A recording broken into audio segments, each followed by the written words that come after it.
ሱፍ እንደለበሰ ትግል ጠልፎ ሲመጣ ዝም ብለን ልናየው አንችልም። አንደኛ የኛ ትግል እውነተኛ ትግል ቢሆን ኑሮ መረጃ ያለውና አውጥተን ስንናገር ለምን ተቀየረ? የመጀመሪያ ውሳኔ ለምን አስቀየር ነው? ስለተሳሳተ አይደል እንዴ? የሄዱበት መንገድ ስህተት ስለነበር አይደል? የተጠመዘዘ ትግል ስለነበር አይደል እንዴ? ይህን ያደረጉት እነማን ናቸው ብሎም የዘመቻ አንድነትን የሚመሩትን ሰዎች ሙሉ በሙሉ አውጥተን ስንናገር መረጃ የለህም ለምን ገሌ ነካኸው ምናምን ይልሃል። ሂደህ አጣራ።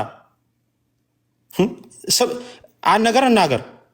ዘመነ 2 ዓመት ሙሉ ያለማቋረጥ ያን ሁሉ የስነ ልቦና ስብራት ሲደረግበት አማራ ነው መሪያችን ነው ለምንድን ነው የተቀጠቀጠው ብሎ የቆመ የተወሰነ ሰው የተወሰነ አማራ ነው የሚል ኤክሴፕት እዛ አካባቢ ተወለድኩ ከሚለው ውጭ ማለት ነው።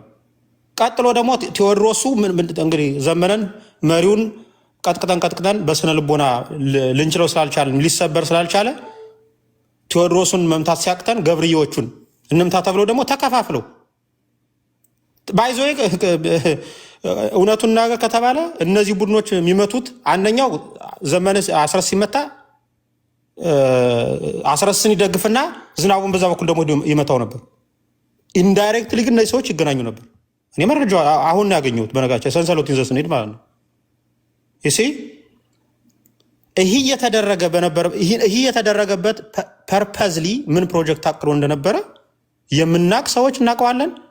ተኝተን የማናደር ኮንሽስሊ በአማራ ሕዝብ ላይ ዳምፕነስ እንዲፈጠር ያደረጉትን ሰዎች ዝም ብለን ልንመለከታቸው አንችልም። ቀጥ ብለን እናያቸዋለን። ሲያደርጉት ግን እጅ ከፈንጅ ሲያዙ ምን እንዳደረጉ ተርበትብተው ነው ወደ ጉድጓዳቸው ተመልሰው የሄዱት። ከዛ አስቀጥሎ አሁን ድርጅቱ ተመሰረተ። ኦፍኮርስ ድርጅቱ በመሰረቱን መጀመሪያ በመግለጫው በመሰረታዊ ሀሳብ ተስማሙ ሲባል የድርጅት ስያሜ የመተዳደሪያ ደንብ ሊሰጡ እንደሚችሉ እናውቃለን። ነገር ግን እቺ ኮሌክቲቭ ሊደርሽፕ የምትላት ጽንሰ ሀሳብ መቼ ነው የመጣች ብለን ደግሞ መጠየቅ አለብን። እቺ ደግሞ ይዛት የምትመጣትን ኮንስኮንስ ደግሞ ከኔ ጥቅም አንጻር ካልኩሌት አደርጋለሁ። ከዚህ በኋላ ማለት ነው አማራ አንገቱ አንድ ነው ብዬ ልታለል አልፈልግም። አማራ አንገቱ 4 ነው። we are collectively organized አምናለሁ። በሁለት ነገር ነው የምናምነው። እሺ መጀመሪያ የተመረጠበት አካሄድ ኮሌክቲቭ ሊደርሺፕን ፕሮፖዝ አልተደረገም ነበረ። whatever any type of leadership ሊመርጡ ይችላሉ፣ ችግር የለብንም።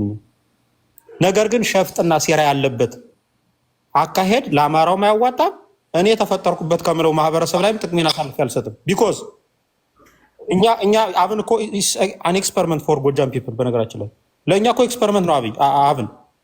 ወንድሞቻችን እኮ የምታዩትን ክርስቲያን ታደለን ሪፑቴብል ስለሆነና ፌመስ ስለሆነ ብቻ አይደለም ማየት ያለብን። በየስርቻው በየቦታው ወድቀው ለአማራ ትግል ተራ የሆኑ አባላት መከራ ሲከፍሉ አይተናቸዋል። 16 እና 12 ሽፋን እኮ ነው በ2013 እነዘመነ ከተከበቡ በኋላ እነዘመነ ከታሰሩ በኋላ እስር ቤት የታጎሩት። አሁን በየቦታው ያለ እስረኛ ማን ነው? ፌር ሆነን እናገር ከተባለ የጎጃም ልጆች አይደሉም እንዴ? ጎጃሞች ናቸው በብዙ እስረኛ። ይሄ ዋጋ የተከፈለለት ማህበረሰብ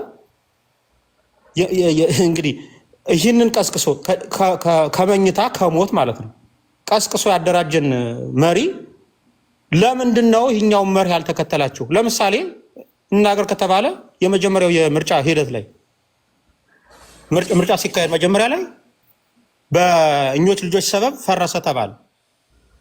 ኦኬ ማን ያፈረሰው ተብሎ ሲጠየቅ ያፈረሱትም አይደለም መርህ ነው የጠየቁት። የኛ ልጆች የአሰራር ሂደትን የመሪ ተመሪ የስራ አፈጻጸም መሰረት አድርጎ እንመደብ ቦታ አሎኬት እንደረግ ነው ያሉት። ይህንን አሉ ተብለው ግን ዝናቡ ጭራሽ የጦሩን መሪ ቦታ ካልሰጣችሁኝ አንድነት አይመሰረትም ብሎ ዘራፍ አለ።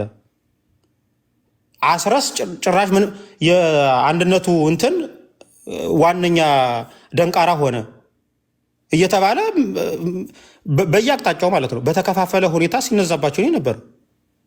ከዛስ ይህ ለምን ተደረገ? ባለፈው ለተሰራቻት ድራማ